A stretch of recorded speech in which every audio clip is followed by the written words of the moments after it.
D2 Word Life here with Rip Narwhal Tides. What's up, all my narwhals? And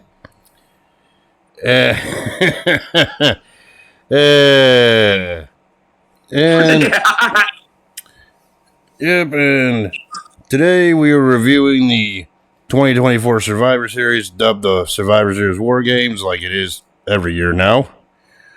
Took place on November 30th, 2024. And the brands for the show were Raw and SmackDown, and it took place at the Rogers Arena in Vancouver, British Columbia, in Canada.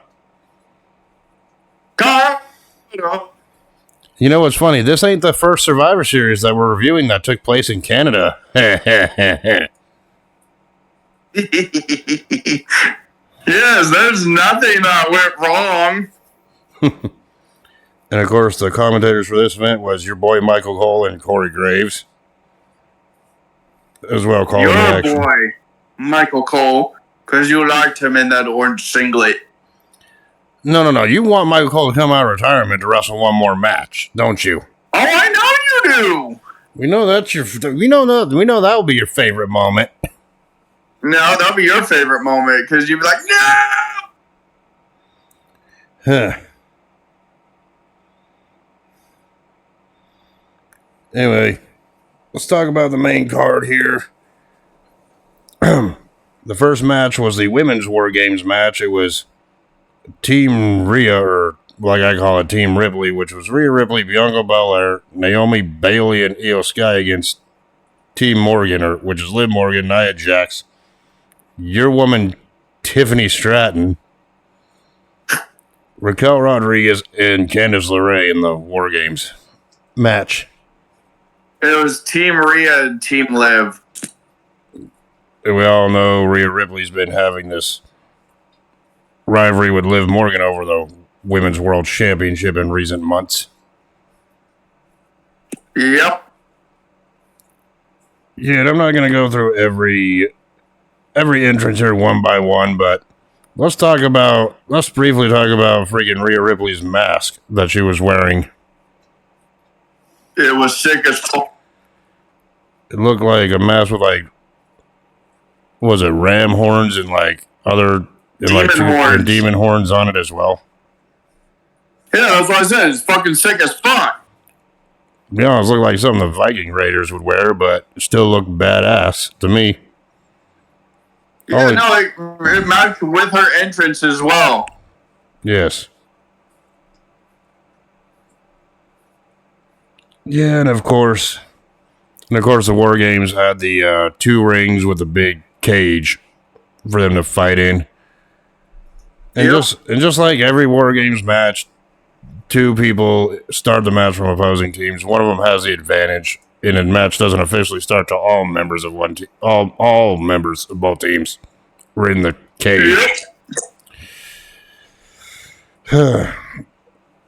Anyway, the match started off with Bayley and Nia Jax being the two legal competitors for their teams. All right? Yep.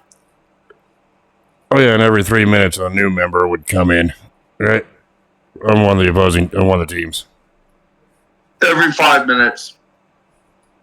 2 minutes, 3 minutes, 5 minutes. I think it was 3 minutes this time. They always change it, regardless. Right? Well, I think it's every 5 minutes to begin with, and then it gets shorter and shorter. So it would go 5, then 4, then 3, and then the last would be like 2 minutes or something like that. Yeah, and then Jax freaking started off getting the advantage, hitting a headbutt to Bayley, but Bayley managed to hit a neck breaker against the ropes, putting Nia Jax down temporarily. Right? Yep. Okay, so it was 5 minutes. I think the clock wound down, like you said, before the next entrant. Yeah.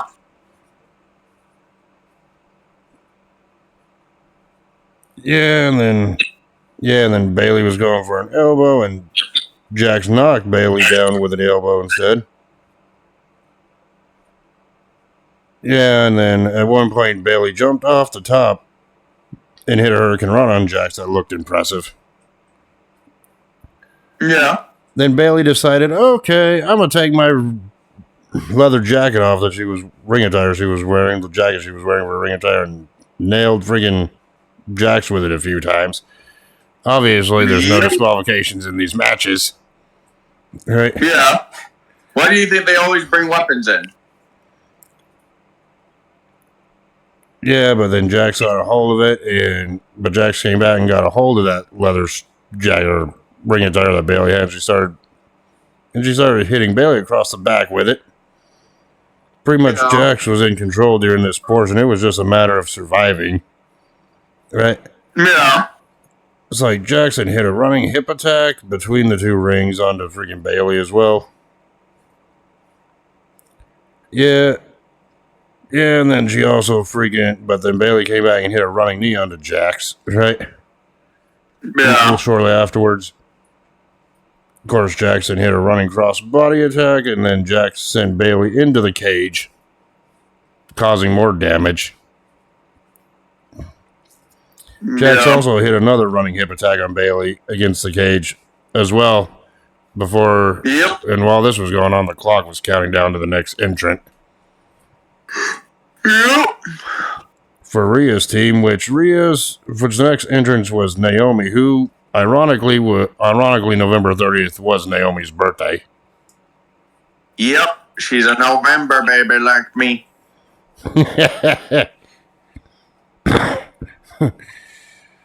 Yeah, and then Naomi freaking dug in the ring and brought a kendo stick into the ring, along with a toilet seat cover. Is it bad? They really had a shitter lid. And is it bad that when I first seen that toilet seat be put in the ring, I'm just like, well, somebody's going to be full of shit here in a minute. Right? Well, mine was, someone's going to get flushed. Become a real shithead. Right? Exactly. Of course, Naomi came in and she kicked Jax, followed by a running kick, trying to take Jax down. It's like Bailey freaking came back with a double elbow smash on the Jax. And yes, the fans are chanting happy birthday to Naomi here. Right? Yeah. Of course, Jax battled against both women and using the freaking kendo stick, which, if you didn't notice, the kendo stick was colorful, like it had like shining colors all over it. Yep. I figure I should point that out. That's kind of useless information, but I decided to point it out anyway. But she hit both women with it. And then freaking Jax grabbed the toilet seat. And I think she placed it on freaking Naomi in the corner, but Bailey hit Jax with a kendo stick and sent Jax into the turnbuckle. And then freaking Naomi then put the freaking toilet seat onto Jax and did a sting face on her. Yep. Who knew that Nia Jax would be full of shit? Sorry, I had to make that reference. Right? Well, she also got flushed. Yep. Of course, shortly after that, Jax was back up, but both Bailey and Naomi gave her a back body drop. Yep. And then that's when pretty much the next entrance for Liv's team came out, and it would be Candice LeRae. Right? The Poison Pixie. It's like your favorite in this match, apparently. No. And let me get the. It's like, don't get me wrong here. I think Candice LeRae is a great wrestler, but I feel like storyline-wise, she hasn't been given much to work with, especially when her partner was released from the company recently. Yeah. Well, Indy could always come back because she got released once before and then came back. Yeah, I'm just saying Candice LeRae's partner, Indy Hartwell, was released. Now, those two could have been a dominant team in the women's tag division, but I guess we'll never know at this point. Well, she's also in the hunt for the women's speed title and the freaking U.S. title. Yep. Of course, back to the match itself, LeRae brought steel chairs into the ring, right? Start off with, and then Bailey and Naomi fought back against LeRae, against LeRae and Jax, but LeRae then clotheslined Bailey and sent Naomi face first into a chair that Jax was holding, and also causing more damage, getting the advantage back. Yep. And then LeRae kept the advantage by hitting her knees to the face of Bailey and landing on Naomi as well. Yep. Keeping the advantage for the heels in this situation. Then LeRae had two chairs opened up along the ring, with a third chair between the two chairs, right? Setting that up that way. Yep. And then Naomi then sent LeRae into the chairs because you know what they say: those who set up devastating weapon devices like that usually are the ones who get put through them. Yep. That's wrestling lore. We see it all the time, especially when they set up tables. The person setting up the table gets to be put through it. Yep. I don't know why that cliche is always around. It just is. All right. And that begs the question, who's the one who sets up the Spanish announce table? The one that gets planted into it later in the show. I don't know. All right. Yeah. And of course, Jax is still on offense, taking control over the faces, and then Jax put Bailey into the chairs, and then LeRae hit a moonsault to Bailey onto the chairs as well. Right? Yeah. But obviously there was no pinfalls because the match ain't official until everyone's in the ring. Right? Yep. Of course, next up for Rhea Ripley's team was tag team champion Bianca Belair, which at time of recording she's still a tag champion, but if rumors are to be believed by Raw on December the 2nd, though, she might actually have to vacate the belts due to her tag team partner being injured. Yeah. Of course, Belair brought more weapons in the ring, including a trash can and tables and a fire extinguisher as well. And of course, the "We Want Tables" chant started. I'm just like, yeah, look what the Dudley Boys started like 20 plus years ago, and now we hear it every time there's a no DQ stipulation. Am I right? Yeah. And then Belair hit LeRae with a chair shot to the back. Didn't really look like it hurt much, but we'll go with it anyway. Then Belair then swung freaking LeRae around, landing LeRae face first into the turnbuckle. Yeah. And then Belair kicked the chair and then Jax was holding a freaking chair. Looked like she was going to try to do some damage in it, but Belair drop kicked the chair back into Jax's face. That was a good spot, funny spot. Yeah. And then Naomi and Belair continued to double team Jax with punches and kicks repeatedly, trying to keep the big threat of the match down at that point. Right? Yeah. Of course, next up from Team Liv was, oh, you're a woman, Tiffany Stratton. We all know you like Tiffy time. It's Tiffy time. You do that way too well, if I'm being honest. We all know you can't wait for her to cash in that Money in the Bank and win the title. Hell, word has it that you freaking are a bigger fan of Tiffany Stratton than Rhea Ripley at this point. No comment to that one? What? Seems like you're a bigger fan of Tiffany Stratton than Rhea Ripley at this point. Fuck you.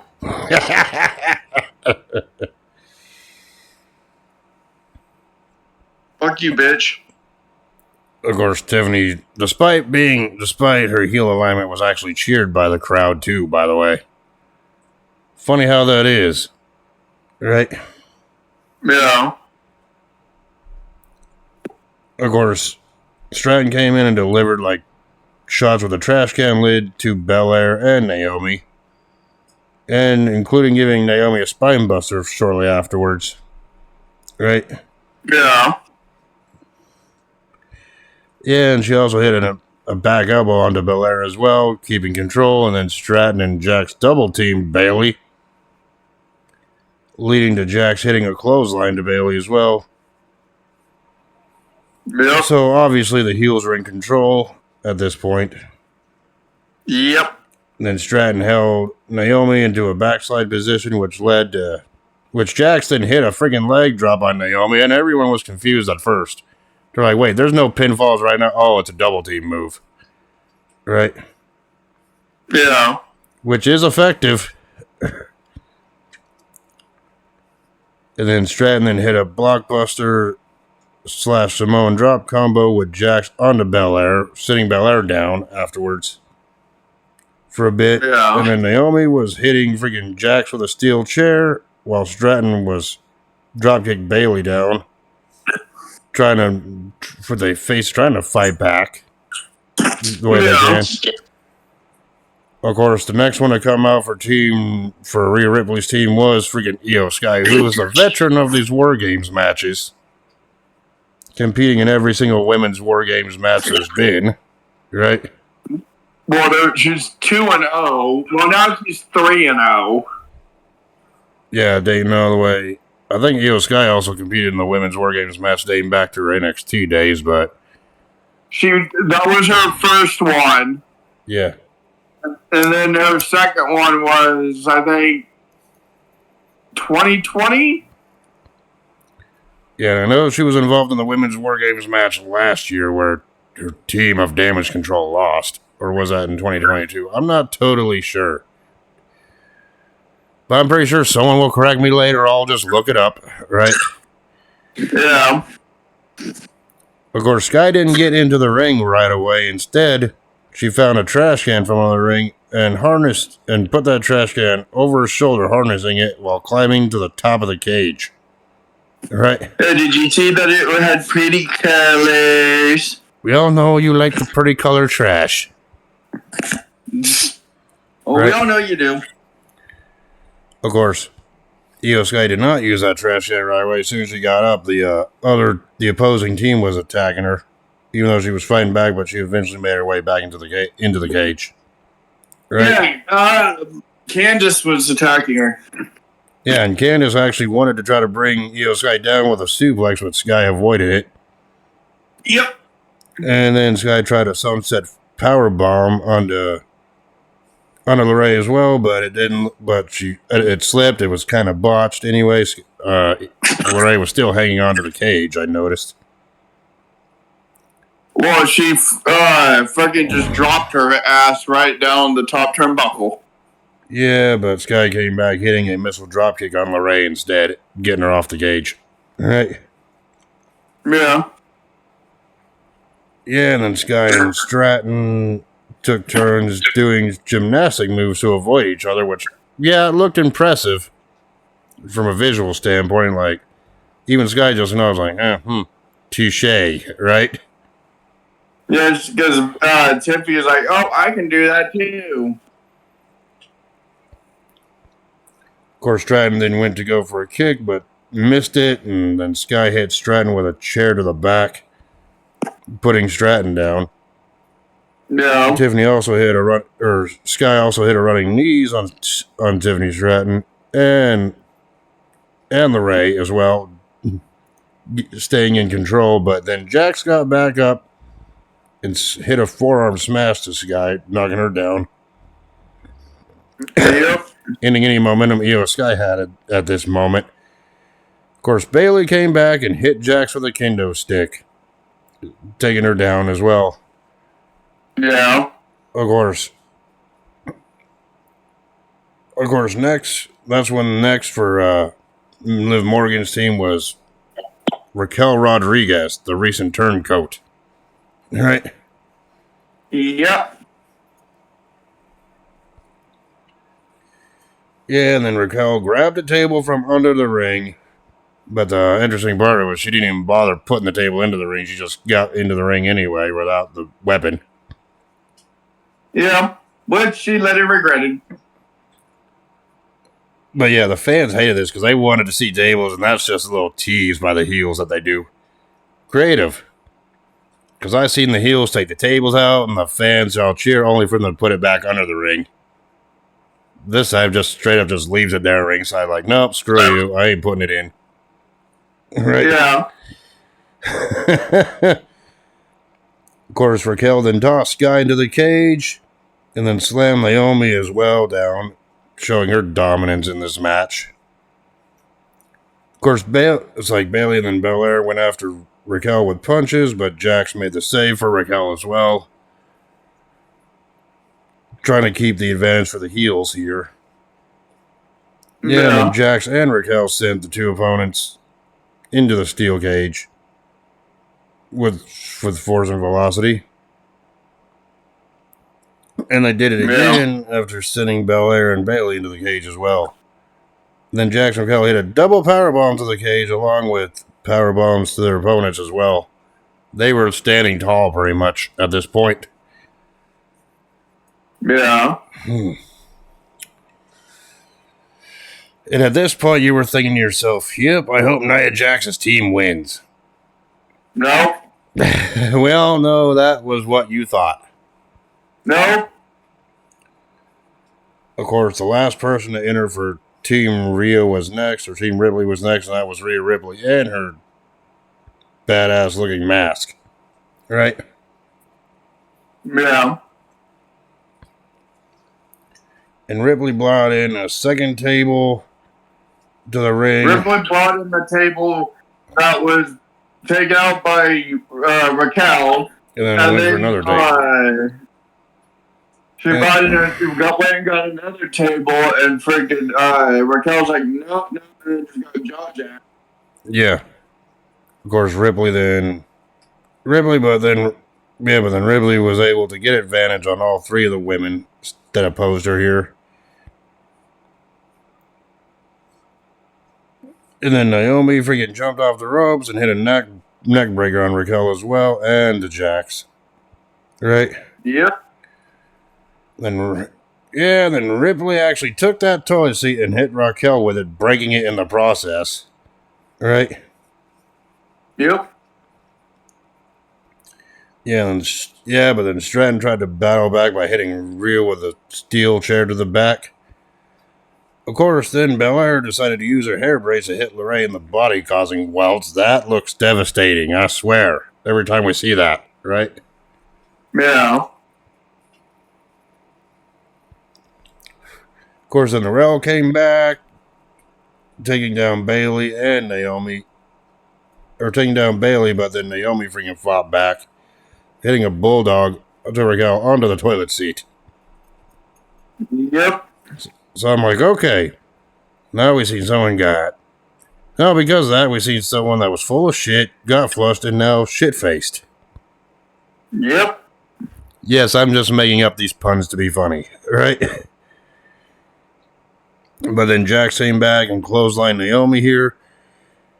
Of course, Rhea Ripley then decided to use her mask as a weapon to headbutt Jax 3 times, which knocked her down. Right? So, being note taken, if you're headbutting a Samoan, wear a mask that can do more damage. Yes. That's the moral of that little story.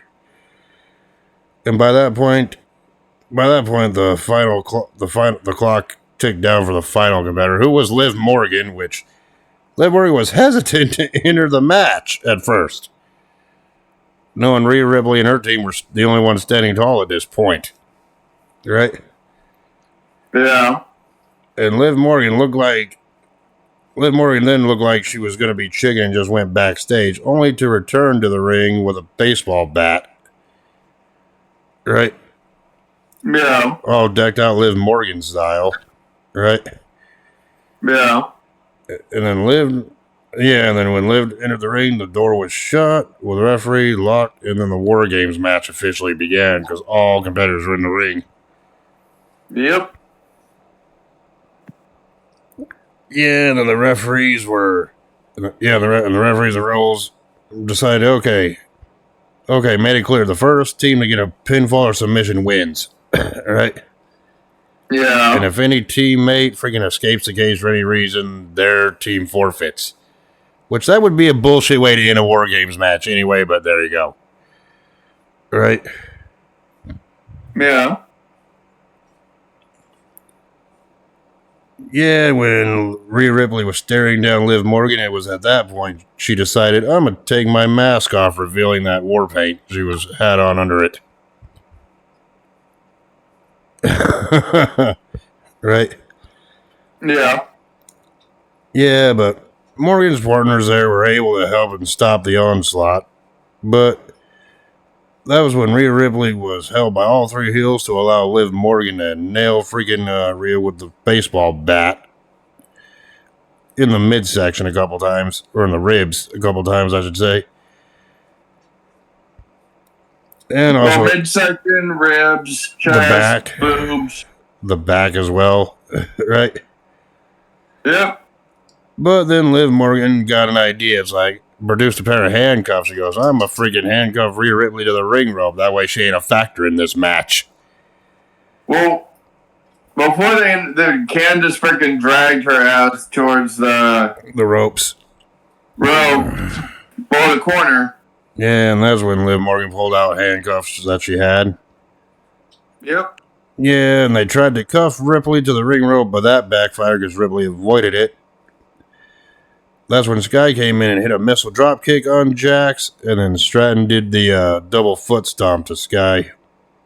Right? Yep.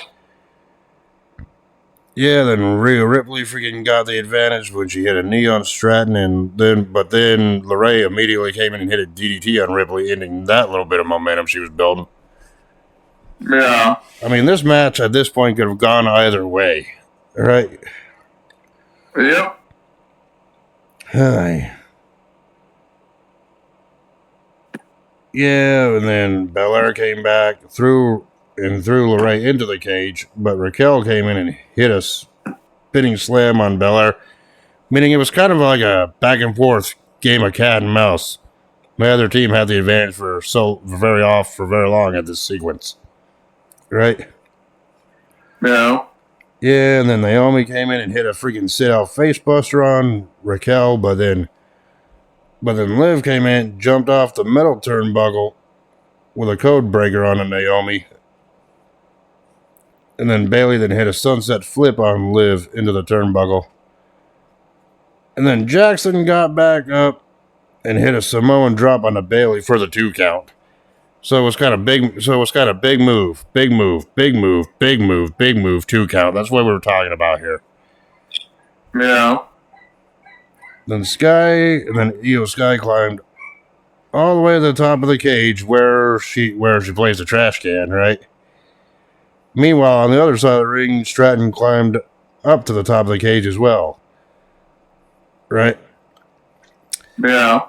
Yeah, and then freaking but then freaking Sky then did a moonsault off the cage with a trash can on her, like we see in these War Games matches that she does.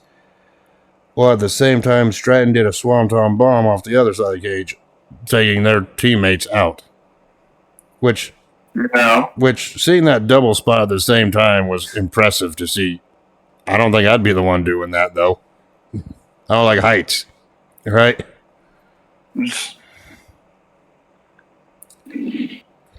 Yeah. Of course, with all competitors down, Tiffany Stratton got up and freaking and looked through one of the trash cans and pulled out her Money in the Bank briefcase, teasing she was going to cash in on one of the 2 fallen champions.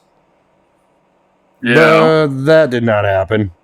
And how would that even work anyway? It's a War Games match, not a title match.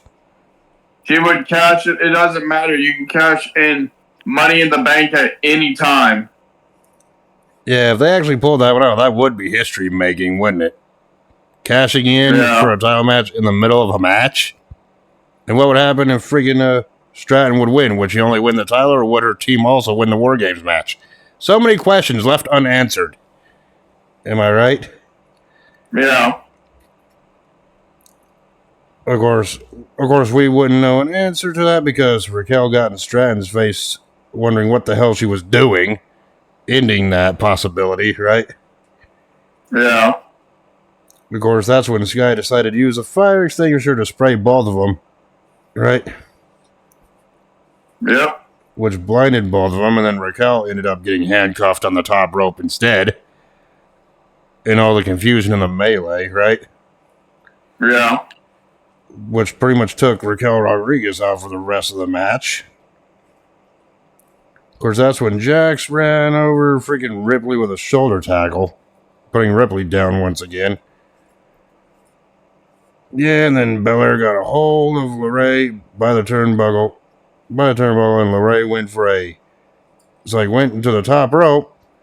Of course, Jackson hit a Samoan drop and a leg drop on Belair for a 2 count because Bayley and Sky broke it up. Yep, so didn't kick out; it was broken up, right? Yep. Yeah, and then Bayley and Sky stared at each other as past allies turned bitter rivals, but Jack knocked them both down before they can do the proper reunion with clotheslines, right? Yeah. With a double clothesline on both of them. Then Jax put Belair on the table, but Jax took way too long on the turnbuckle. Yeah, but then apparently I think Naomi missed her cue because Jax literally yelled out Trin for the break it up, but I guess freaking Naomi missed her cue for a little bit, by a couple seconds. But either way, freaking Naomi and Belair gave Jax a powerbomb through the table. So either way, the spot was done anyway, regardless, right? Yeah. Oh yeah, and for those who don't know, I don't know why freaking you wouldn't, but Trinity is actually Naomi's real name that you used in Impact, right? Yeah. She went by Trinity Fatu. Yes. She went by her married name. Yep. Of course, freaking. I think either Naomi or Belair went for the pin, but either way, it doesn't matter because Liv broke it up with a baseball bat shot. All right. No, it was Naomi that went for it because Naomi got hit in the back on her spine. Yep. Well, either way, it was broken up with a baseball bat shot. All right.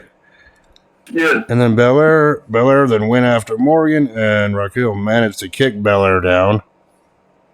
And Liv actually hit the Oblivion. Liv actually hit the Oblivion onto Bayley onto a chair, but that wasn't the end of the match yet, right? Because Rhea Ripley immediately got her hands on Morgan, leading to the headbutt, and then Raquel, still handcuffed in the corner, saved Morgan from a Riptide, right? Yes.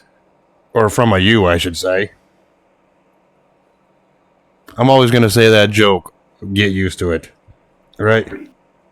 Oh, I know.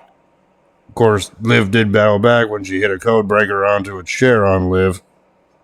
Or on Rhea Ripley, sorry. Yeah, she hit a code breaker to herself. How's that even possible? I can't talk for shit today. Right? D2 word fail life. So yeah, Rhea Ripley hit a code breaker onto a chair, which Ripley was also holding onto.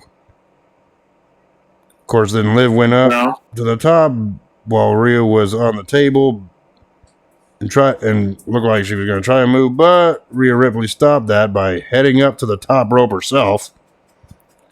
And Ripley and Liv battled on top of the turnbuckle, which ultimately Rhea Ripley got the upper hand and actually hit the Riptide Slam off the top rope onto Morgan through the table and got the pinfall win. Yep. So blasted her through that damn table. Yep, so the winners of the match was Team Ripley. Now, your thoughts on this opening War Games match? It was fun. A lot of violence. I had my son.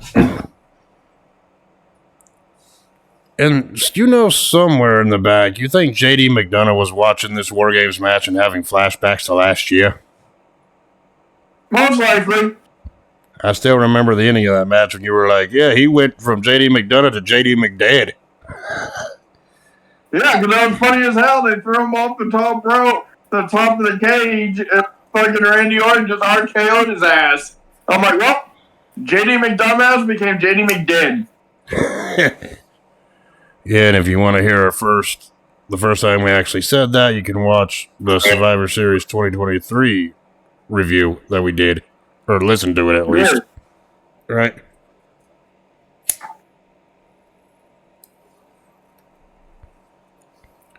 For an opening contest, I thought it was good. It wasn't the best War Games match, but it was still hard hitting, in my opinion. Still had the big spots, and Io Sky did her usual, like, spot off the top of the cage with a trash can. Yeah. So, and at least none of the competitors left the ring seriously injured that we know of. Yeah. And and Rhea Ripley finally getting the visual pinfall of Morgan. I just have a feeling this might lead to another match between the two later on down the line. Well, it's Io Sky that has an opportunity at the title right now. I mean, I wouldn't be surprised if Rhea Ripley actually wins next year's Women's Royal Rumble match for becoming the first two-time Women's Rumble winner and goes on to challenge Morgan at WrestleMania. I think that's the story they're telling, but, you know, I could be dead wrong on that. That's just how I feel the story's going to be going. Right? Or she could win the Elimination Chamber. Get an opportunity there if the winner of the Women's Rumble goes after the other the Women's Championship instead. But, you know, either way, I think it was a good way to open up the show, and it got people in the mood. Okay, what's going to be coming now for Survivor Series? Great opening match, brutal, and I thought it was a good match overall. It was a good match.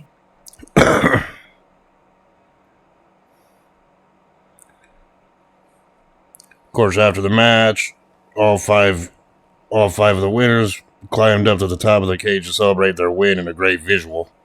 Right? Yeah.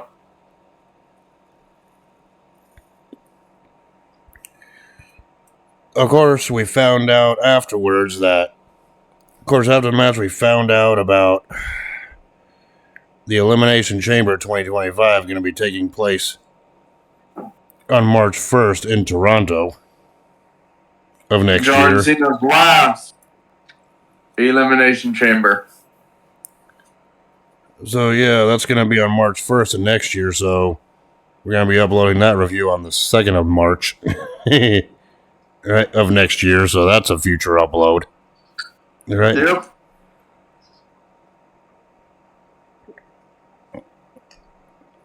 Yep. And of course, the attendance for the night was announced by Michael Cole at 17,828 people. You can take that with a grain of salt. You know they always over-exaggerate with their attendance numbers. Well, they were sold out, so... So that could be legit. That could be disputed. It's up for you to decide, whatever you believe. Of course, for those who have Peacock Premium, they saw the freaking video package for the next match, which was the U.S. title match between Nakamura and champion LA Knight. Yeah, fucking Nakamura came back as a darker incarnation of himself. I actually did like his entrance that Nakamura had here for this event. Yeah. Of course, going into the match, I'm thinking to myself, okay, Nakamura has a title opportunity. They're going to make him look strong, but once again, it'll just eat another loss like they usually do. They can't help themselves, but we'll talk about if that actually happened or not. You know what I'm saying? Yep. Of course, LA Knight made his entrance. The defending U.S. champion LA Knight came out and he got a good ovation for his entrance. Like usual, right? Yeah. Of course, the question is LA Knight on his game here for this one? And it started with Nakamura being in control, throwing strikes to Knight, right? And everything else. Of course, they left the ring where Nakamura sent Knight into the barricade a few times. Of course, Knight then came back, reversing Nakamura's offense by ramming Nakamura's head into the ring apron. Which, let's face it, that was really his arms he put up into the ring apron, but we'll just say it's his head anyway. Right? Yeah. Yes, I caught that when watching this match. Then they went back in the ring where Knight hit a boot to Nakamura's face, followed by an elbow drop to the Nakamura's back, while Nakamura was up against the ropes. All right?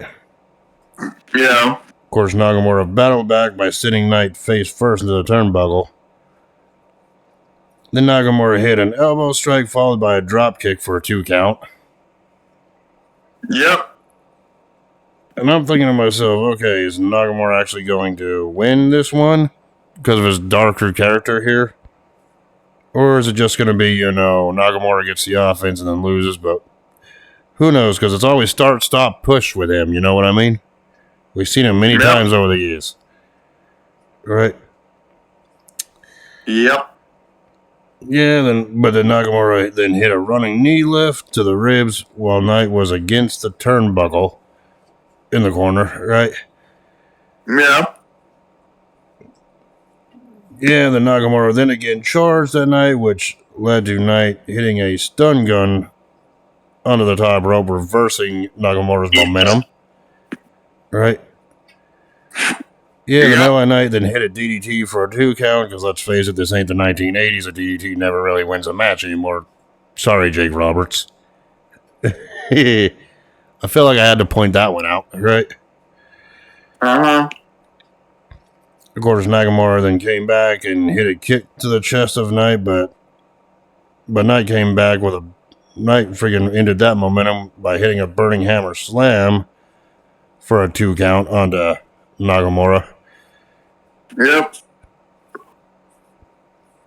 Yeah, and then freaking Nakamura was in the turnbuckle, and then Knight was on. Actually, no, Knight went up to the turnbuckle, but Nakamura avoided it when Knight tried to do a flying nothing. Right? Yep. Which led to Nakamura hitting a jumping kick to the back of the neck while Knight was on the turnbuckle.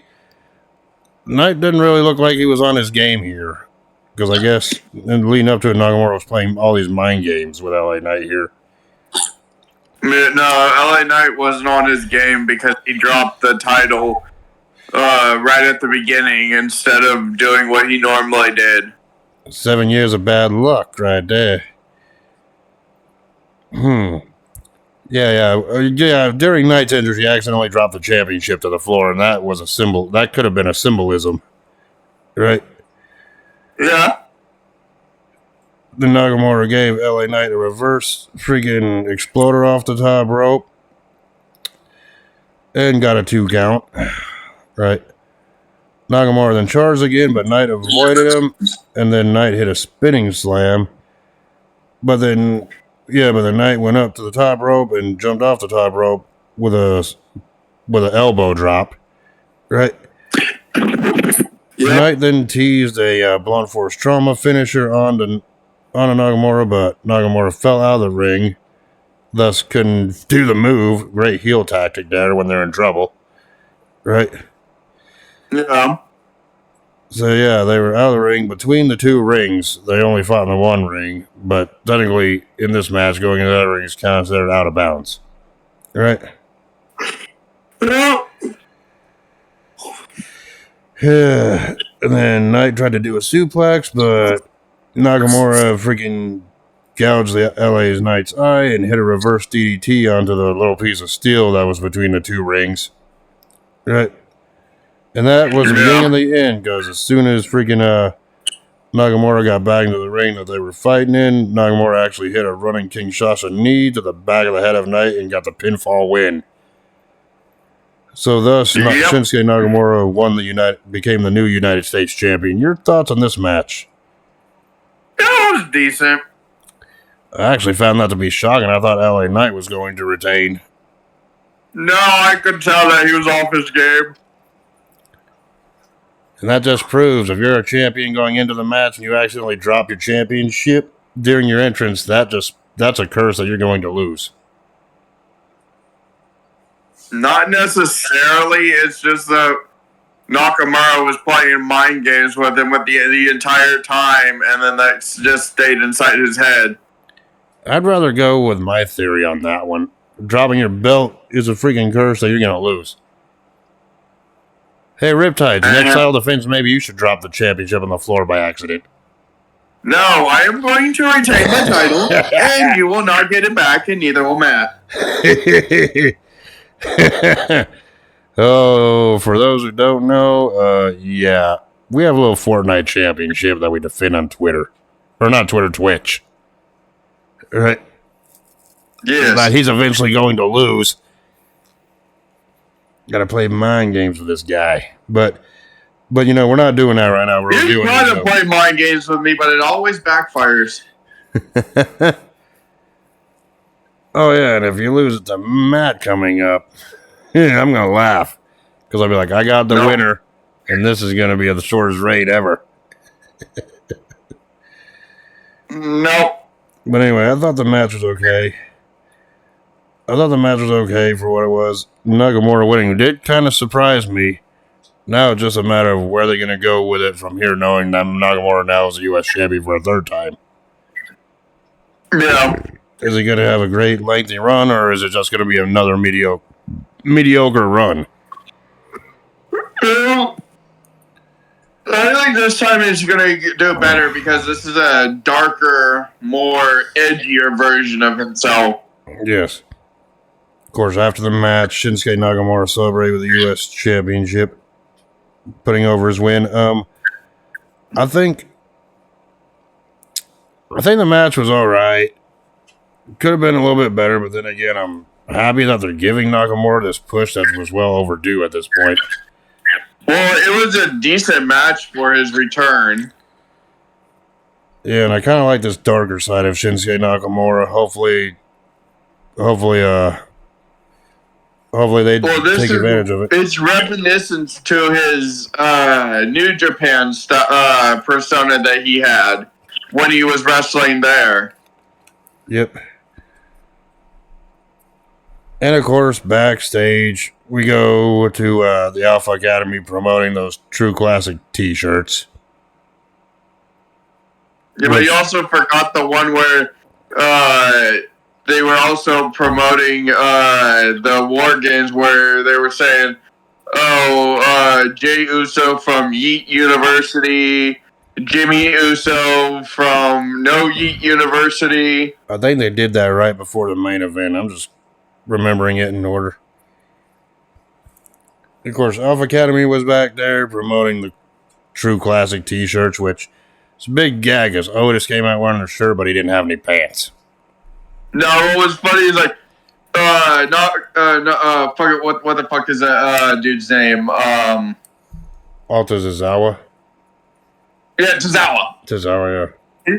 He's all like, Otis, come out. And Otis is like, no. And then Maxine's like, oh, Otis, here's a shirt. And he fucking just comes out. He's just like, well, now we need to get you. And he's just fucking walking. All you hear in the background, too, is someone going, or, the sexy whistle. Yes. Oh, and unlike what they did with the Mike Tyson fight, they actually blurred out Otis's ass. Yes. I just felt like I had to bring that up. We don't need another ass meme. Well, they blurred out the whole fucking lower section. Exactly. Because no one wanted to see his junk or his ass. Just like no one wanted to see Mike Tyson's ass during that fight, but... Everyone wanted to see Tyson's ass. Don't deny it, you wanted to see it. That became a meme, but you know what else became a meme? Was going to become a meme? When they talked about... Afterwards, they talked about WWE's Monday Night Raw premiere from Los Angeles on January 6th. The one that's first episode of Raw that's going to be on Netflix. Yep. Can't wait to watch that show and just stare at a 99% loading screen. Buffering. Ugh. Right. Yes. And yes, that's based on the whole streaming issues that Netflix had during the fight. Or the fights. Well, they can expect thousands and millions of fucking people to be on Netflix all at once. Well, now they got to upgrade their service because I'm pretty sure they got a good idea now because WWE's a popular friggin' company. Yeah. Their servers need to be able to handle the load of all those viewers at once. Every week. Let's continue. Yeah, but you know, they showed the video package for the Braun Breaker Sheamus Ludwig Kaiser match for the Intercontinental title for those who had Peacock free, which I believe is stupid. I remember old school pay-per-views, whether you watch it live or or a replay of it, you still got to watch the hype video, but I digress. All right? Yeah. But the next match was for the Intercontinental Championship, the champion Braun Breaker defending against Sheamus and Ludwig Kaiser in a triple threat match. And obviously in triple threat matches, there's no countouts and no disqualifications at all. And the champion does not have an advantage. The champion could lose and not be pinned or made to submit. Yeah.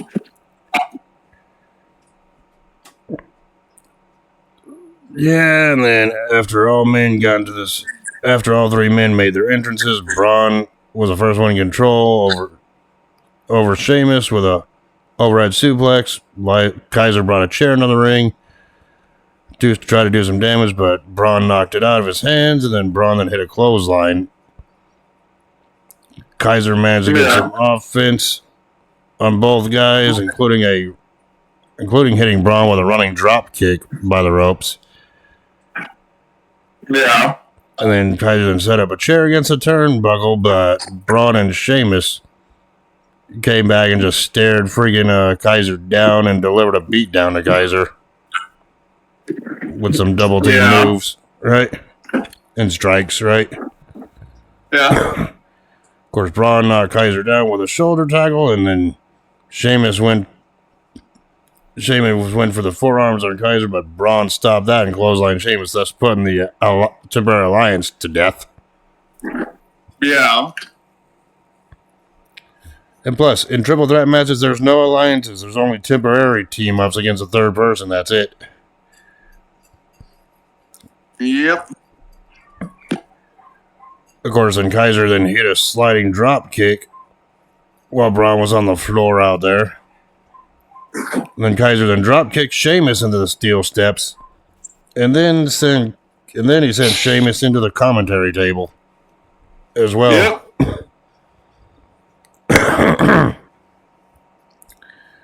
Yeah, and then Braun went flying through the air with a shoulder tackle on the Kaiser as well. So pretty much hit a shoulder tackle on Kaiser here outside. Yeah. Then Braun then hit an overhead suplex on the Kaiser onto the floor. That looked devastating and painful, right? Yeah. And then Braun was in control, at this point, and then Braun actually hit a knee to the ribs of Sheamus, followed by those trademark Steiner push-ups, like what Scott Steiner was known for doing. Yep. Speaking of Scott Steiner, we know your favorite rivalry involving him was with Triple H. No, that was yours. Anyway, moving on. Sheamus was on his knees, chopping Braun and delivering some punches to the gut, trying to get back in control here, build up some momentum. Then Sheamus came back with a power slam onto Braun for a 2 count because Kaiser came in and broke it up. Not that I would think the match would end there anyway. Right? Yep. And then Kaiser and Sheamus went trembling out to the floor, and they both exchanged punches on the outside. Right? Yep. Of course, then Braun Breaker came back, jumping off the turnbuckles with a clothesline onto both of his opponents onto the commentary table. Right? Yep. Braun showing off his agility along with power there, which you gotta admit, for being a heel, despite being a heel, that was impressive to see. Yeah. Then Breaker then tossed Sheamus over the barricade into the crowd. So yeah, Sheamus was laid out in the crowd, and then Braun then picked up Kaiser, but Kaiser freaking gouged the eyes of Braun, and Kaiser sent Braun Breaker into the steel steps as well. Of course, Sheamus then popped up behind Kaiser, who was in the barricade, and then you got to point at this point, Kaiser was actually like taunting, proud of what he did. It was like that, oh, you done messed up meme all over again, right? Yeah. Kind of reminds me of the old Taker AJ Styles meme picture, right? Yeah. But Sheamus then freaking grabbed Kaiser from behind on the barricade and actually hit Kaiser with the beats of the Bowrin, or the forearms to the chest. I think he hit like 11 of them. The Baldrin. Yeah, beats of the Bowrin. Yeah, of course. I think he nailed Kaiser with 11 of those shots, and then freaking immediately after, Braun tried to interfere or stop it, but Sheamus then grabbed Braun and nailed him, and nailed the forearms to the chest, 10 of them on the breaker as well from the barricade. Yeah. Which, yeah, and then Sheamus then afterwards followed that up with a double clothesline off the barricade onto both men, sitting both of them down. Yeah. Which I'm like, okay, I gotta admit, those spots did look brutal and creative, right? Then Sheamus in the ring, and then Kaiser was on the floor. Kaiser got the shillelagh that Sheamus usually uses. This comes out to the ring with, but on the outside, but before freaking Kaiser could use the shillelagh, Sheamus freaking took it from him and clotheslined Kaiser over the barricade. Yeah. Yeah, and then Breaker was in the ring calling Sheamus an old man, goading Sheamus for a fight. Yeah. Which led to Sheamus being like, bring it on, and both of them started exchanging punches, leading to Braun taking control with a knee to the jaw of Sheamus here. Yeah. Of course, Braun went to the top rope, but Sheamus crossed him, so Sheamus is addicted to Braun's breakers here. Yeah, and then Sheamus then hit a Celtic cross on a breaker for a 2 count. Right? Well, you could say he was also a dick to his narwhals. Or dick to his... God damn it. Yeah, and then they went back to the turnbuckle, and both men went back to the turnbuckle, and it was... Yeah, and then Braun freaking hit a freaking top rope Frankensteiner onto freaking Sheamus. Right? Yeah. And then Braun attempted to hit the spear, but Sheamus freaking sent Braun into the steel chair that was against the turnbuckle, reversing it. Then Sheamus hit a brogue kick and got a 2 count only because Kaiser pulled the referee out of the ring. Yeah. Which the fans booed that. And even freaking Corey Graves on commentary goes, you may not like it, but you gotta admit that was smart to keep the match going. Right? Well, he screwed him over. Well, technically, Kaiser was a third man. It was a triple threat match, so Kaiser was doing that to try to win the match himself by keeping it continuing. And it's a good way to get heat when you're already heel. Yeah. So, yeah, I agree with Corey Graves' assessment on that move that Kaiser did here. Right? Of course, at that, Sheamus stormed out of the ring to attack Kaiser, but Kaiser hit Sheamus with the shillelagh because Kaiser had the shillelagh in hand repeatedly. Right? In the freaking chest, the ribs, the back. Welts were starting to form all over Sheamus' body. Right? Yeah. And it looked like Sheamus was bleeding a little bit after one of those, like, shillelagh shots to his back. Right? Yeah. Of course, Kaiser got Sheamus back in the ring, but Sheamus managed to hit a knee strike onto Kaiser for a 2 count. Right? Kaiser kicked out. Yeah. Of course, all 3 men were down, and then Sheamus then got back up to go for another attack, but, his his ribs were too injured from the dang shillelagh shots. So, in other words, Sheamus sold his injury, something that you need to learn on 2K. Shut the fuck up. You know, I'm 1v1 me in 2K. I'll beat your ass. Sorry, you know I always got to rib you by saying that, no pun intended, right? And I'll be Eric Bischoff again, and I'll embarrass you yet again. That remains to be seen. It's already happened twice. Yeah, but there's no footage, so it technically never happened. Anyway, going back to this, Kaiser hit a rolling senton on the Sheamus, who was at this point already injured, beaten down, battered. Then Kaiser went for another move on the Sheamus, but Sheamus countered.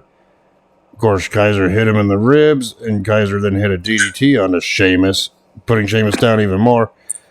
Then Braun was back up and actually hit a spear on the Kaiser that sent Kaiser out of the ring.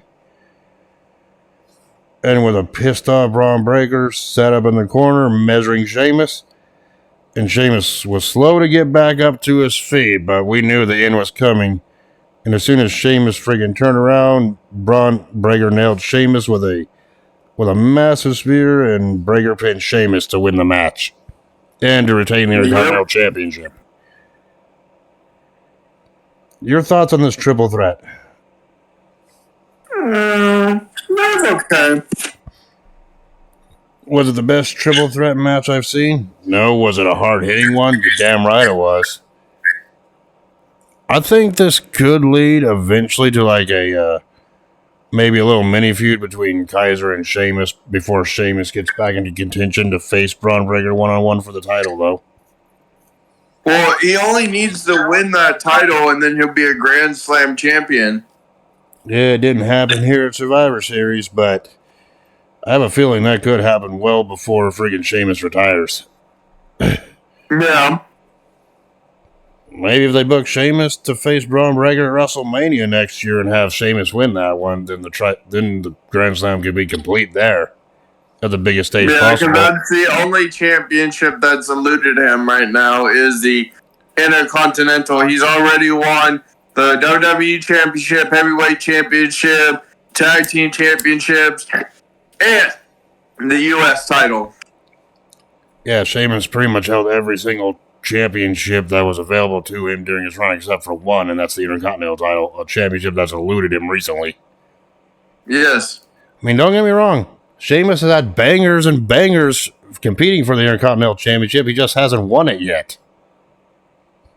Well, he's also had to deal with fucking interference. Yeah. From Ludwig Kaiser. Yep. But overall, I thought the match was good. It served its purpose. Told the story, and yeah, it was brutal. All right. Like I said, it was a good match. And of course, afterwards, friggin' Braun Breaker celebrated, still Intercontinental Champion. Braun Breaker's in his second reign as champion, as of time of recording. Well, yeah, because he lost it to Jey Uso and then he regained it. Yeah, and then there was an ad for NXT Deadline that's going to be held on December the 7th, which we don't review NXT shows, but if we do, they're just going to be like the classic ones, on and off. I know we got to start watching NXT shows. Also, it was ad for Saturday night's main event. That's on NBC and Peacock. I was going to talk to you about that, but we'll freaking talk about, that around after when we get done reviewing this. Before we end the recording here. And then obviously for the Peacocks. Do I really have to say this? The next thing they showed was a freaking video package for the world title match, which was world champion Gunther defending against Damian Priest in a rematch from SummerSlam. The only world championship match here on this card, Cody Rhodes did not compete at Survivor Series or defend the belt. The WWE Championship, because that's for Saturday night. Defending it at Saturday night main event.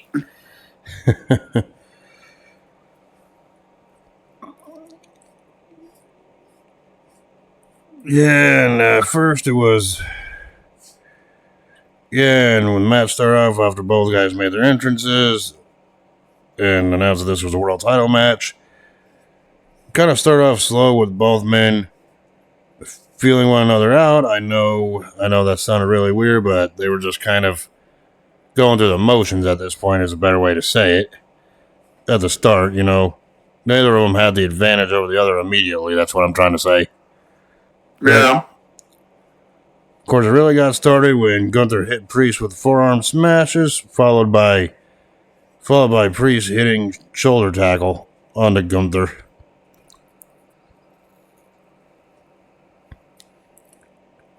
Yeah. Yeah, and then Priest freaking sore his shoulder, moving his shoulder around, and Gunther was on the floor. Whatever. Priest then kicked Gunther in the body along with an ear clap, trying to keep the advantage. Right? Yeah. The good old fashioned ear clap. We don't see that very often. The bell clap. Yep. And Priest came back. And of course, Priest then freaking hit a slam that sent Gunther into the mat. Right? Yep. And then Priest freaking was selling a shoulder again, who got injured early on in the match. The referee checked on Priest, and that gave Gunther the advantage to kick Priest in the left arm, working on that left shoulder some more. And then Gunther then sent Priest into the Priest's left shoulder first into the ring post. And this was just a game of. This was mostly, at this point, it was mostly a game of Gunther freaking wearing down freaking Priest. Gunther then sent Priest hard into the barricade on the outside. Yeah, and then Gunther once again sent Priest's shoulder first to the ring post again, weakening up that body part. With the thing being, well, if Priest's shoulder's out, he can't go for the South of Heaven chokeslam nor the Razor's Edge. Yeah. Smart strategy, but can make for boring analysis seeing wear down holds, but it is what it is. Of course, Gunther broke the referee's 10 count and went back out, punched Priest's left arm, doing more damage to it. Back in the ring, Gunther jumped onto the left arm and kicked Priest in the ribs. Gunther was pretty much in control at this point. Can I just say that? Yeah, then Gunther then kicked Priest in the left arm. Gunther then freaking took down Priest with a hammerlock, leading to a knee into the left of the arm, wearing down Priest some more. Yeah. And this is kind of like a little different than what we're used to here from the other matches. Wearing down the body part, that's what Gunther was doing. Gunther then pounded Priest's face. Trying to be methodical about injuring Priest. Yes. Yeah, Gunther then grounded Priest's face first on the mat while pulling on Priest's arms some more. But then Priest got up, he delivered strikes with his good arm, while freaking Gunther hit some chops that looked devastating. Priest then managed to hit a jumping enziguri kick to the head, and then Priest then fired up as he hit punches to the head of Gunther, followed by a jumping elbow against the turnbuckle. So Priest was trying to get back in control here. Yep. Then Priest then hit a flatliner on Gunther for a 2 count. Then Gunther tried to hit a powerbomb, but Priest got out of it. Then Priest tried a lift, but Gunther got out of that. It was back and forth, but then Priest then applied a triangle choke submission hold to Gunther. Yeah. Which Gunther then tried to reverse into a pin attempt to get out of it. Priest kicked out. And then Priest picked Gunther up. Then Priest picked Gunther up overhead, but Priest slipped out of it. And Gunther applied the sleeper onto Priest. Yeah, then which freaking put Priest down temporarily, enough for Gunther to hit Priest with a powerbomb, only for a 2 count. Yep. Yeah, then Priest went to the top rope. Actually, no, Gunther went to the top rope to attempt to move, but Priest stopped him. Then Priest then hit a Hurricane Run off the top rope, right? Which for someone his size, that is impressive, right? Yeah. Yeah, then Priest managed to hit the Razor's Edge on a Gunther only for a 2 count, right? Yep. Yeah, then freaking then Gunther, then Priest went for the South of Heaven chokeslam, but Gunther slipped out of it, and Gunther hit another chop, right? Yep. Of course, that didn't stop Priest because he tried to go for a South of Heaven chokeslam again, but Priest couldn't lift him up due to the injured shoulder, right? Then Gunther took down freaking Priest with a Kimura lock on the left arm, and Gunther had his legs wrapped around the body, one wrapped around the head here. Pretty much had a Kimura locked in. Yeah. But that did not stop Priest as he fought out of it. Got his hand to the bottom rope to break the hold, right? Or fought back and actually got the rope break. And Gunther then went back up with a clothesline, along with another clothesline with both arms. Yep. Priest avoided a clothesline, leading to freaking Priest hitting his own clothesline onto Gunther, right? Yep. Then Priest then hit a running clothesline for a 2 count. So many clotheslines here. Of course, then Priest went up to the top rope. So then Gunther then hit the ropes to trip up Priest. So Gunther's addicted to Damien's Priest. So Priest was straddling the top turnbuckle. And Gunther went for a suplex, but Priest shoved him down, and then Priest then bumped to the floor. Went out to the floor with Priest saying, "Give me a second," to the referee. Right? Yeah. And he also said, so referee's chugging on Gunther in the ring, right? And here's the part that I thought was bullshit. Finn fucking Balor shows up. Despite Gunther saying he wanted to face freaking Priest one-on-one, mano a mano, Finn Balor showed up, attacked Damian Priest while the freaking referee was distracted, which led to the double foot stomp onto Priest onto the floor. The coup de grace onto the floor. Of course, Gunther, pissed by this, went outside and hit a running boot onto Balor onto the floor, taking Balor out, right? Yeah. Back in the ring, Gunther hit a powerbomb, and then Gunther nailed Priest with repeated elbows to the chest, and then Gunther decided to apply the sleeper hold, which Priest once again tapped out, and the referee called for the bell, giving Gunther the win. And he didn't even tap. He just passed out. Yeah, he passed out, yeah. So Gunther retains the World Championship by TKO here. Thanks to fucking Finn Balor. Yeah, your thoughts on this match, because that interference at the end of it really brought my overall score for this match down. It was good until Finn Balor.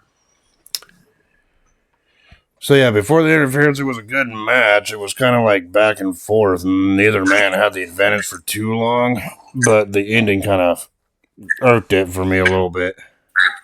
Fuck Finn Balor. No, I guess this just means that the freaking feud between Priest and Finn Balor is still ongoing, despite the fact that we thought it was finished. Yep. Yeah, and just like what happened at SummerSlam, Finn Balor cost Damian Priest the championship to Gunther once again. Yeah. Yeah. Of course, after the match, Gunther stood proudly in the ring with a world championship around his waist while Priest was still selling his left arm. After the match. I still say that's a tainted victory. Yep. It was kind of a BS way to end it. And of course, afterwards, we did see the commercial for the aforementioned Saturday night's main event that's going to be streaming on NBC and Peacock on December the 14th. Right? Yep. Where they announced on that show it's going to be the finals for the Women's U.S. Championship, and Cody Rhodes will defend the WWE Championship against Kevin Owens on that show. And the Women's United States. And the Women's Intercontinental title tournament they also mentioned. Yep.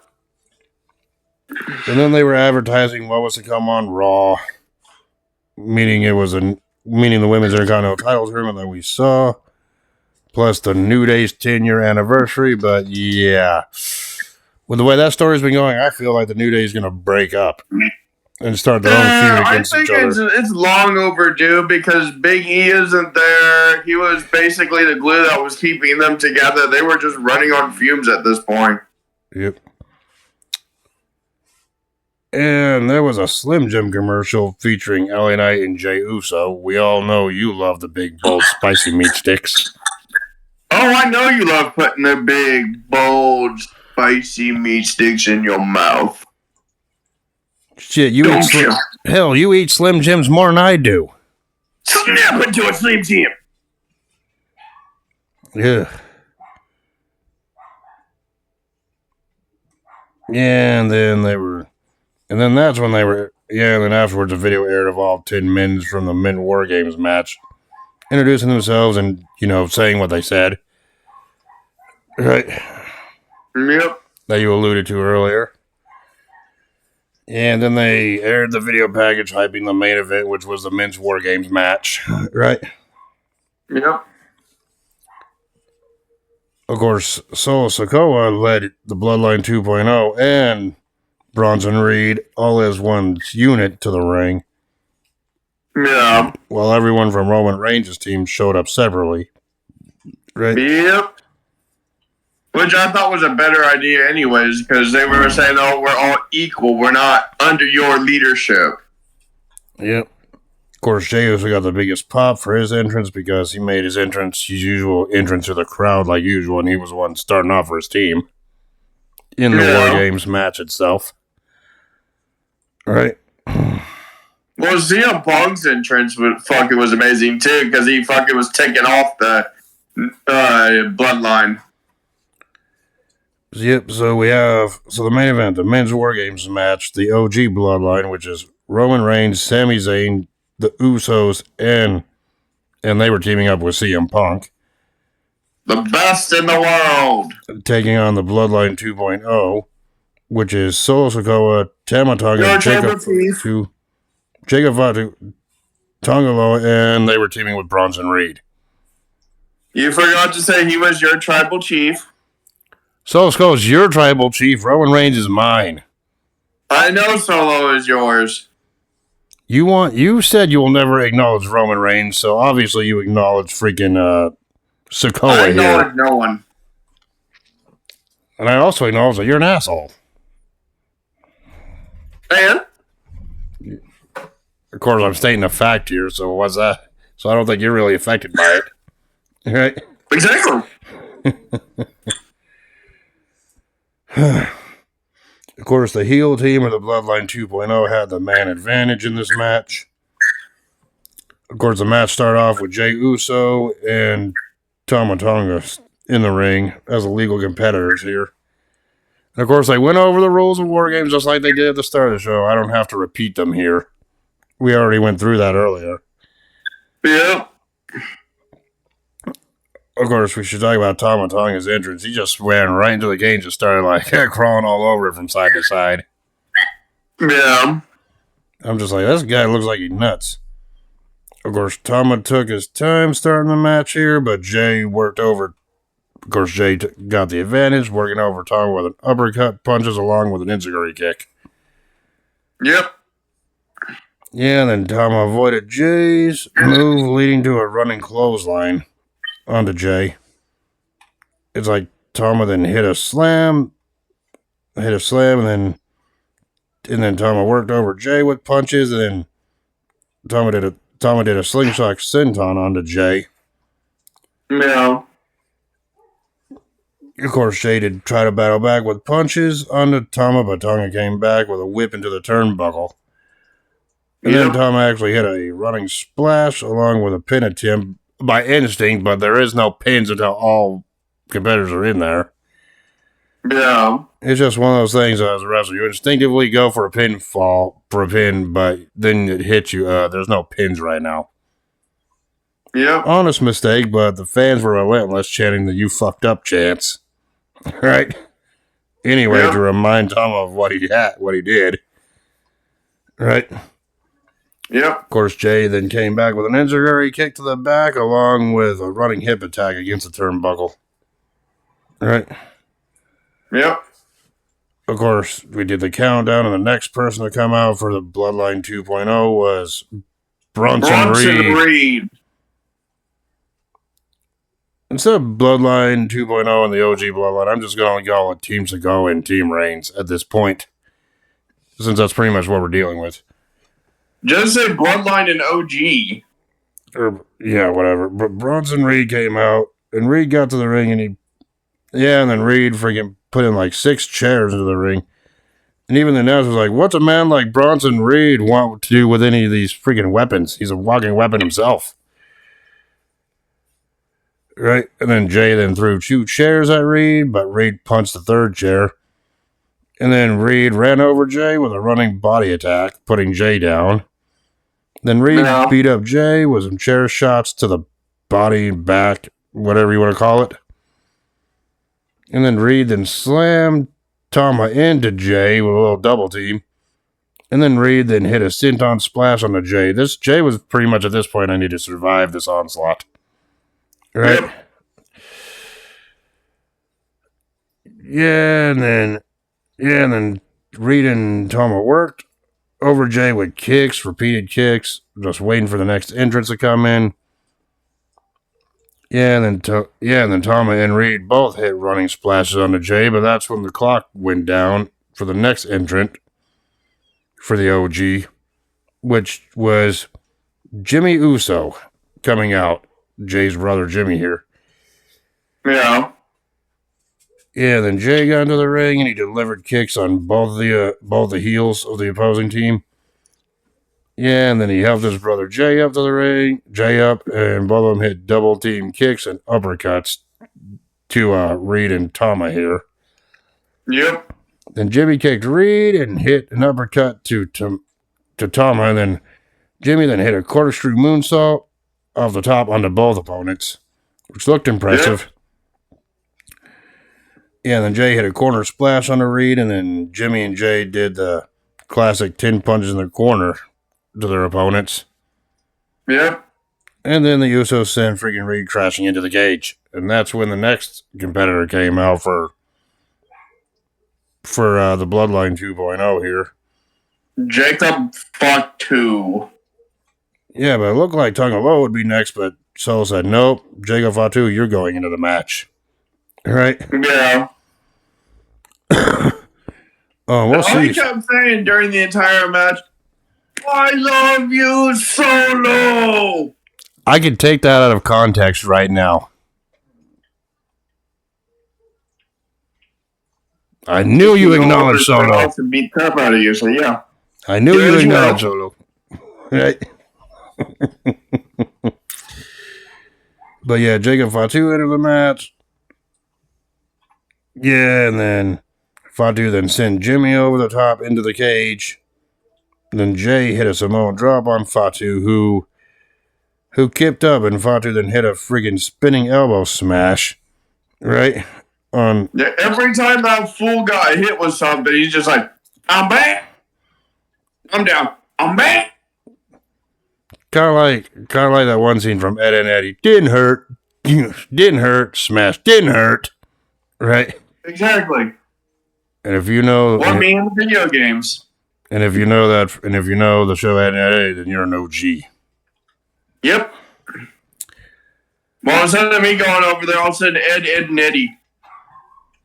Then Fatu then hit a running splash on the Jimmy against the cage. And of course, Fatu said the whole line you said, I am not going to say that for you to take it out of context. Right? Why would I take anything out of context? Oh, actually, no, you wouldn't take it out of context. You would just sit there and be like, oh, you admitted it? I'm like, no. Right? I wanted to say that. Well, you know what Fatu was saying. You alluded to it earlier. Yeah, and then, why don't you say it? Of course, the fans were chanting, fuck you, Solo. Right? At this Fuck point. you, Solo. Yeah, at that point, you were like, this crowd is disrespectful to my tribal chief. That's what you were thinking. No, that was what you were thinking. Nah. And you like both Solo, Sokoa, and Roman, so you want both of them as your tribal chief. No. Fatu hit a freaking cartwheel on Jimmy, which led to a moonsault on Jay. And then Reed and Tama got back into the fray, leading to a triple team back body drop to Jay. And then Reed, Fatu, and Tama were all hit charging attacks on Jimmy against the cage, so pretty much flattening him, sandwiching him. Yeah. Of course, that's when the clock went down, so the third member of the OG bloodline was coming out, and it looked like it could have been CM Punk, but Roman Reigns blocked CM Punk from leaving the cage. And Roman Reigns sent Sami Zayn to go out there into the match instead. Sammy Uso. Yeah, and because of that, there was people feeling that there was going to be dissension between Punk and Reigns here. Right? Yeah. Of course, Zayn came in. Zayn came in and he nailed a leapfrog over Tama, leading to a clothesline.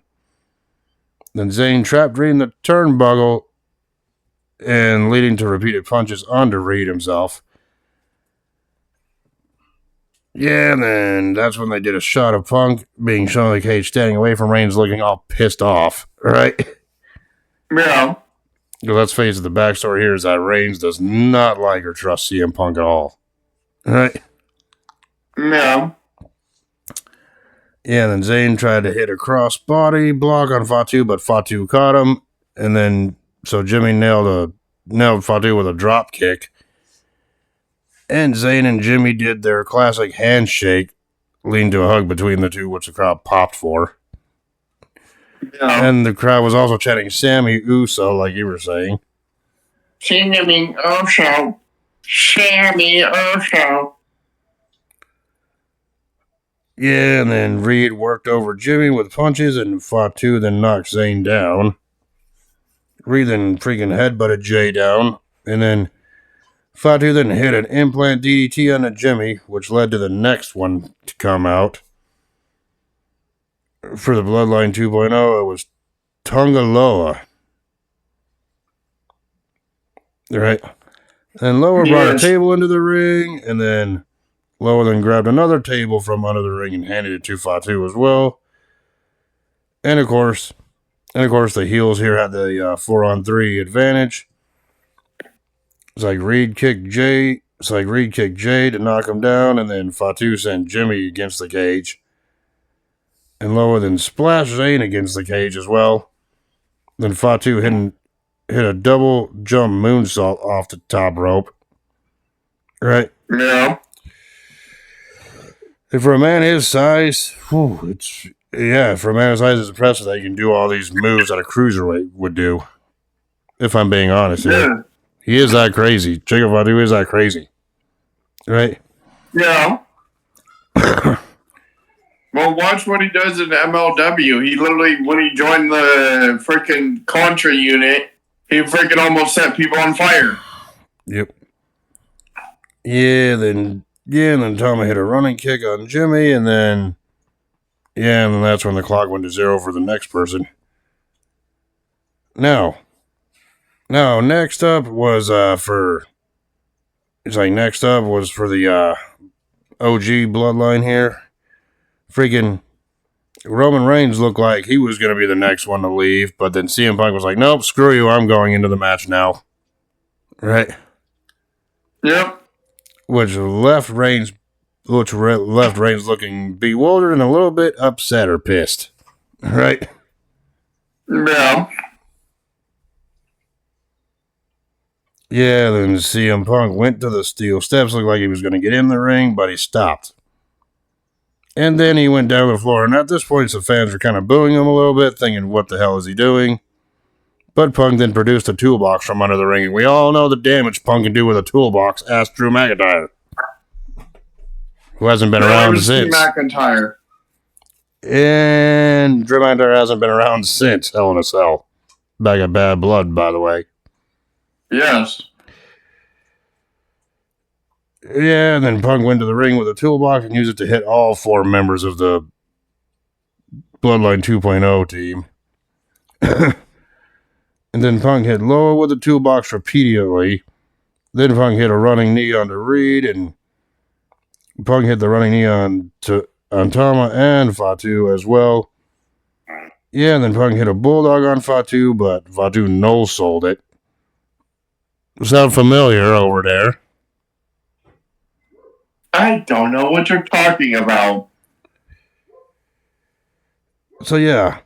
And also, you don't hit a running bulldog on freaking a Samoan. You don't headbutt a Samoan either, apparently. And Fatu hit a pop-up Samoan drop on the Punk, putting Punk down. Yeah. And then Reed then hit a running forearm onto Zayn and tossed Zayn against the cage.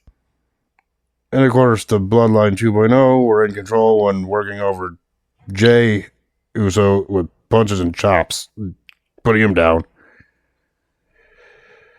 And of course, the last member for the freaking Bloodline 2.0 was your tribal chief, Solo Sikoa, coming in. Your boy, your tribal chief. No, we all know Solo Sikoa's your boy. Nope. Yeah, we know. Yeah, we know that for sure.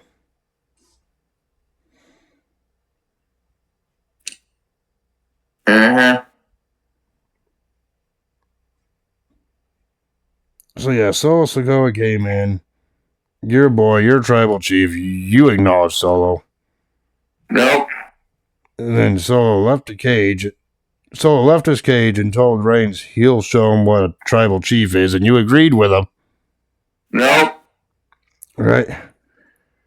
And then Solo got down to the ring and he kept repeatedly slamming the door shut on Jay, Jimmy, and Zayn before getting into the ring. Right? Uh-huh. And then Solo then hit a spinning freaking solo slam onto Zayn. Tamina and Loa hit a double team net breaker on Jimmy, and Tamina and Loa did the same to Jay as well. So the heels were in total control here. And then Fatu hit a double jumping moonsault on the both Usos at the same time. Then Reed hit a tsunami splash off the top rope onto Zayn afterwards. And I'm just like, yeah, then Punk, the Ever Rebel, was surrounded by all 5 heels. And then freaking Punk decided to punch one of them, but it all just led to a 5-on-1 attack anyway. At this point, right? Yeah. And then Solo then took a steel chain that he had and used it to lock the door. Right? Yeah. And then the clock ticked down for Roman Reigns to show up last in the match, which at this point, freaking Solo was all calm. Was like, yes, ain't getting in here, Reigns. All right? Yeah. The door was completely locked. Reigns realized that, and Reigns looked around like, how am I going to get into this cage? Right? But then Reigns realized, you know what? Screw it. I'm just going to climb over the top of this damn thing because it has no roof. They didn't really think about that when they locked the door. Right? Yeah. So Reigns climbed over the top and pretty much punched and kicked off any attacker that was coming in there to try to get him staying outside. Right? Yeah. Then Reigns hit a crossbody off the top rope to all 5 opponents. And since Reigns was in the cage, War Games match officially began. At this point. And at this point, Yeah, at this point, I think the referees used the was it ball cutters that got the chain and get a referees in there to count the pin and or ring the bell in the submission. They use ball cutters to cut the chain off. Of course, Reigns was standing tall in the ring when he picked all members of his OG Bloodline team up, but Reigns freaking helped the Usos back to their feet along with Zayn, but he did not help Punk back up to his feet, adding more tension between the two. Yeah.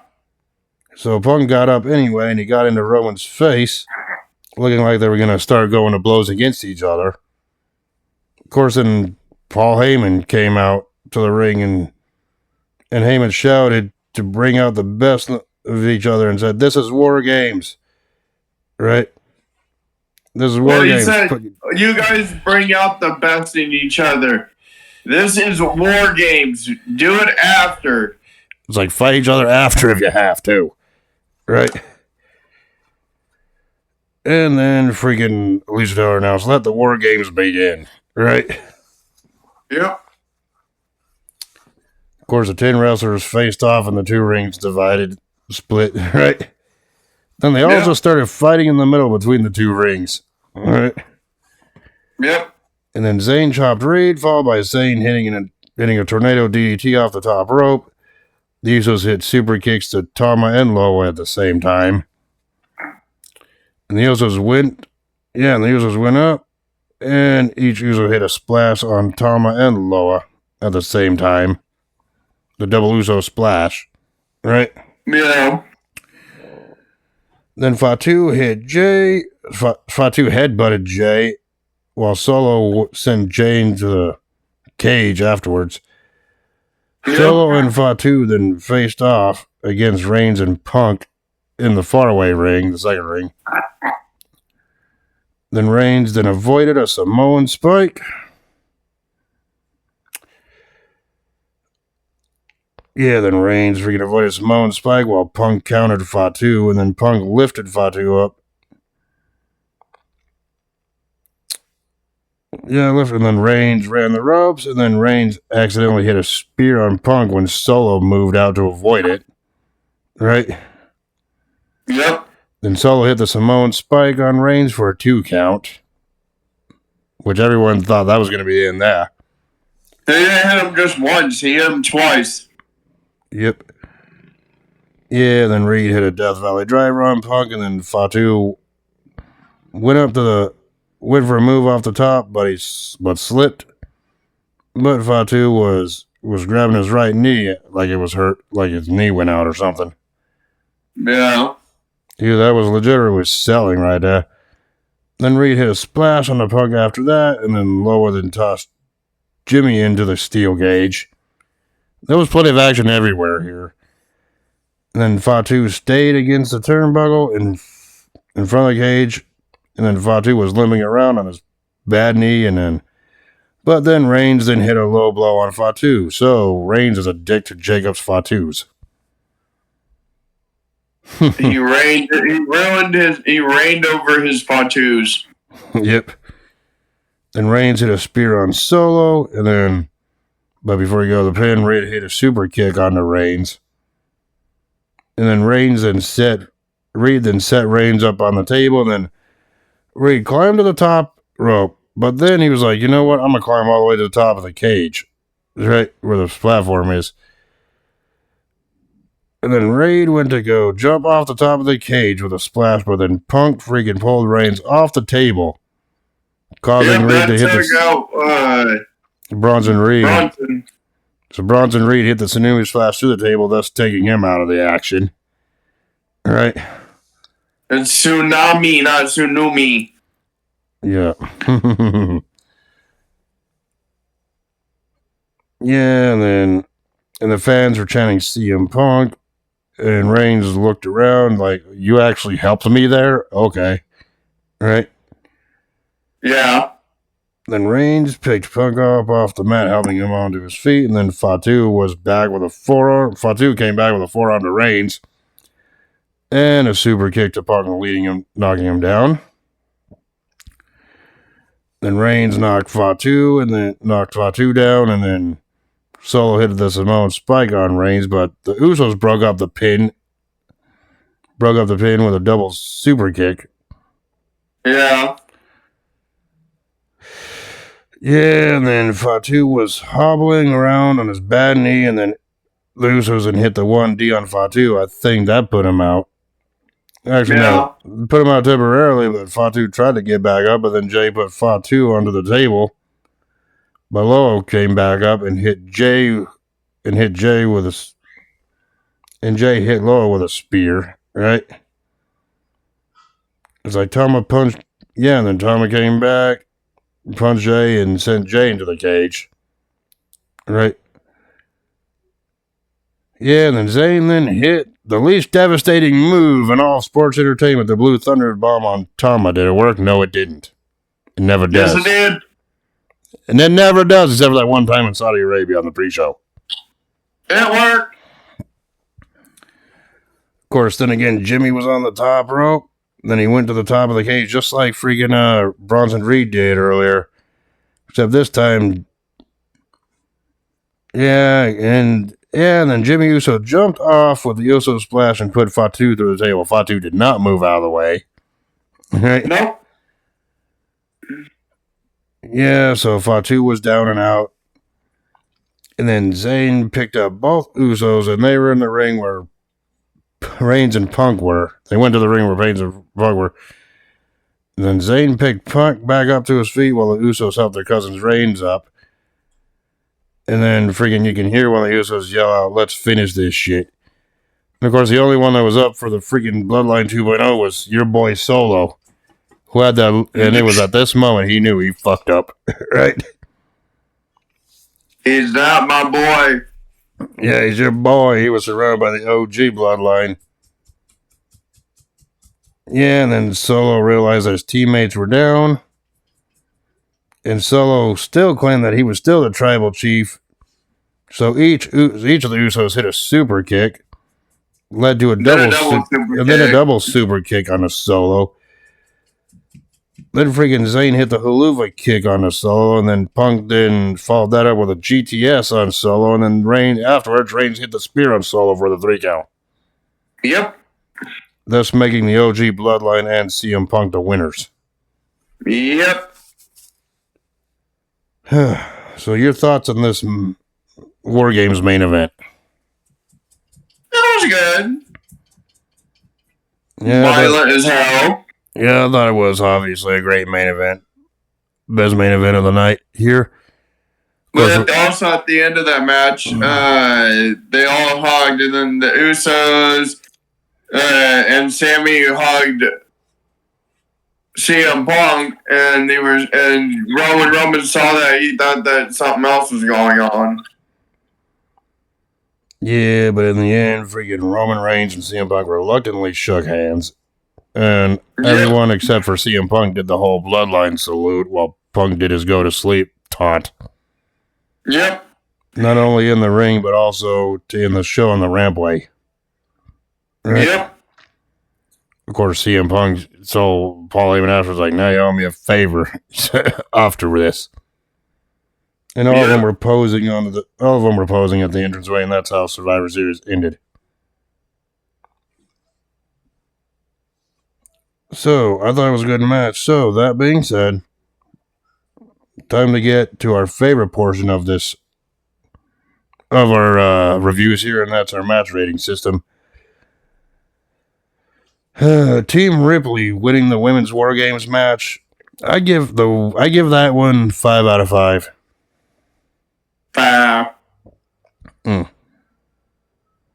Shinsuke Nakamura defeating LA Knight to become the new United States champion. Yeah, I give it 3.5 for now. You know, it's funny, I gave that the same rating, 3.5 out of 5. It felt more par on some you'd see on SmackDown, but you know they did their job. Braun Breaker defeating Ludwig Kaiser and Sheamus in that triple threat match to retain the United States Championship. For as brutal as it was, I give it 4 out of 5. I guess. Yep. Okay, Gunther defeating Damian Priest to retain the World Heavyweight Championship. I was originally thinking 4 until that interference from Finn Balor happened, so I'm giving it a 3 3/4 out of 5. 3.5. You and I are about on the same page there anyway. And finally, Team Reigns winning that men's War Games match. I gave it 5 out of 5. I guess 5.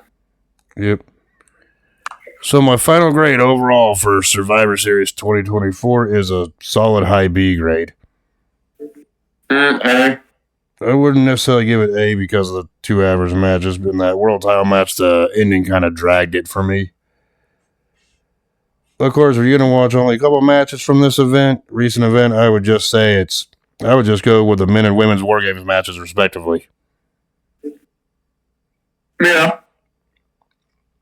So yeah, that's our thoughts about Survivor Series 2024.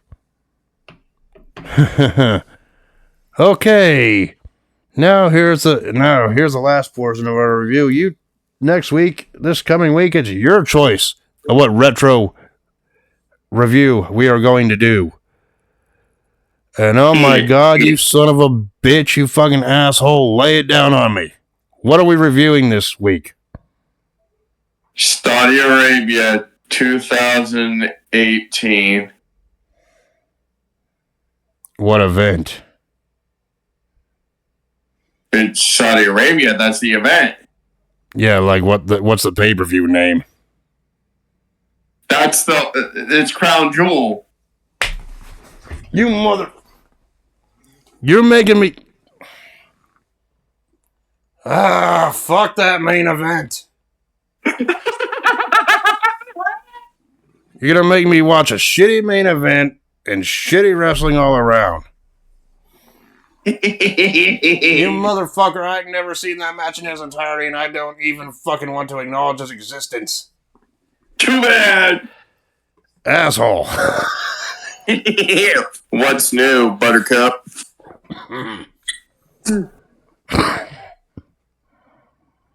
Okay, I'm going to need all your strength to help me get through this one. Our next freaking pay-per-view review is Crown Jewel 2018 because this bastard hates good wrestling, apparently. He just wants to see me suffer, but joke's on him. He has to watch the same crappy show, too.